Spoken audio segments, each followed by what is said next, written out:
Okay, so we're all familiar with AI art at this point, right? Someone just types up what they want on their computer, puts a bunch of different parameters, and then presses enter, conjures up an art piece based on what they were thinking of, and then uses that for who knows what. I've seen people make AI-generated memes, AI-generated dialogue. Art is a super common one. So yeah, you got a bunch of different things that you can choose from. So what I'm going to be talking about today is what AI-generated art is probably going to do to the Dungeons & Dragons community, and what we can expect in the coming months. But first, I'm going to tell you all a little story. So I make animated D&D packs on my Patreon, and all those packs are filled up with a bunch of custom art that I commission on Fiverr. Now, although I have a few artists that I stick to for the most part, but on occasion I need something really specific, so I dabble into the community and look for an artist that can fulfill that need. Very recently, I was trying to get my hands on some gemstones, and figured that this 2D asset artist that I found that had some good reviews at the time could realistically help me with that. Anyway, I submit the commission info, and I hope that they can get to work on it. I wake up the next morning, and even though they had multiple things in their queue, the artist already got to work and finished my drawing. And I was like, wow, you got this done so quickly, good one on you. But then I took a closer look and I noticed that the art had some glaring flaws with it. The first one was that there was still a pngtree.com sticker still on the drawing. So I was confused and reported the artist, but looking at some of the other stuff that they work on, they had a gig where they'd draw up someone's anime character, but it was just a bunch of AI-generated anime girls. You can tell because if you look close enough, there's a bunch of different weird disfigurements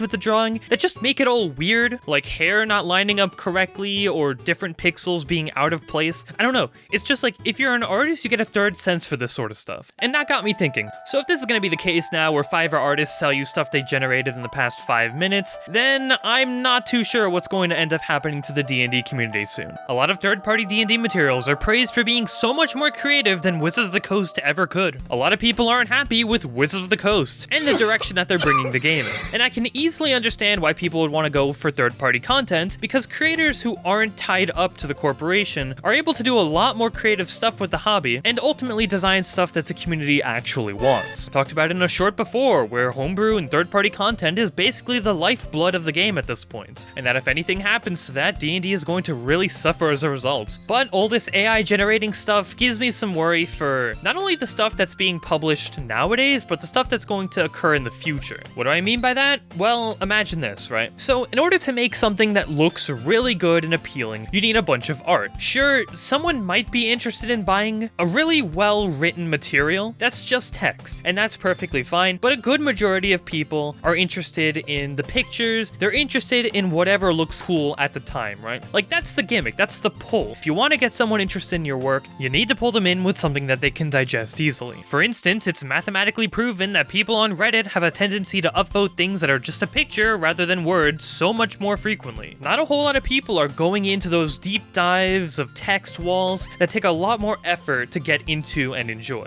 And in the case for D&D third-party content, you need images to really sell the idea. But guess what? Not a lot of third-party content creators have the cash to spare. They're obviously gonna go over to AI-generated art to go ahead and grab something that's really quick, simple to make, and is roughly what they're going for at the time. Just plaster it into your homebrew. It's super easy to do. It's going to be so easy to do that everyone is going to start doing it. Well, everyone who doesn't have the money to go ahead and support artists to draw this stuff for them. And we're going to have so much more third-party content being released that's just filled with AI-generated art. Now, this is an issue for a lot of reasons. One of them is that a lot of these AI-generating art programs are studying art from content creators that they didn't get specific permissions from, which becomes an issue when you realize that a lot of what they're doing is basically plastering certain features from certain art pieces they've seen before into a single piece, which could sorta be called piracy. I wouldn't mind as much if it were human creators who were doing this, taking inspiration from a bunch of different art pieces and then making something of their own. But these AI generating websites are in and of themselves a product, so when they start taking from other smaller creators, it becomes a problem. There's issues with how all the art inside of these things is gonna look a little choppy and distorted. Worst case scenario, a lot of the actual content of the pack, even the text, let alone the art, is going to be AI generated. So to the point where you're not even getting something that's heart and soul was built up from the community. You're just gonna be getting something that some rando asked an AI to create and just plastered in and called it a day. This sort of goes against what the Dungeons & Dragons community has built up over the years, and if anything, I could easily see AI art hurting the reputation of third-party content. You know how easy it could have been for me to just take an anime girl AI generated picture and plaster into one of my my anime into D&D packs. I could have so easily done that, but I'm not gonna do that because not only do I value my artist who works hand in hand in making these packs possible, but I value the life that's breathed into these packs with the custom art that's being created. It's something that AI generated art isn't capable of doing yet, but I digress. And then we're gonna have a bunch more content on the DM's Guild third-party publishing website, just filled with AI generated art, and there isn't gonna be much that we can do about it. If anything, this makes publishing materials that actually look sort of official so much easier. So I'm going to say this, it's going to make it so much more accessible for a lot of people to create some decent looking homebrews. In home games, it'll make creating characters, items, and so much more a lot more easy for players and dungeon masters alike. And in a private sense, that's perfectly fine. You can do whatever you want in your private games. But when it comes time for people to try and cheese the system and fill up their homebrew with all sorts of AI generated nonsense, and then publish it online without ever telling people, that's what I have a problem with. I think if anything, if you sell art online that has AI generated anything in it, you should be telling people ahead of time so that they understand what they're getting themselves into and can plan accordingly. Because it feels really bad to get scammed into supporting someone's artwork that you thought they drew originally when it turns out they just generated it using AI.